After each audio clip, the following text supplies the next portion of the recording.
Hello, আসসালামু আলাইকুম বন্ধুরা, কেমন আছেন? ভালো আছেন? দেখেন, ড্যাগড আছের কারিগর যারা আছে তাদের উদ্দেশ্যে বলতেছি।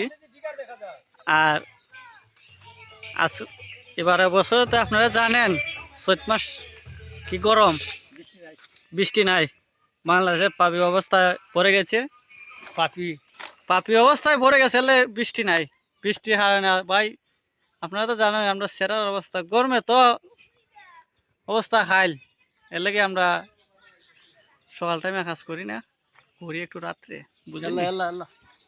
আর কই আমার এই ভাই আসছেন খাতার থেকে প্রায় 2 মাসের মতন কাজ করে, কি আর করবো। আর গরমের অবস্থা তো খুবই খারাপ, বুঝেন তো আপনাদের ড্যাগের। আর ড্যাগট আছে কারিগর ভাইদেরকে বলতেছি, আপনারা কি কষ্টে আছেন আপনাদের জানেন না কি কষ্ট, আর নিজে আর বলার বাইরে। রোদ রোদের অবস্থায়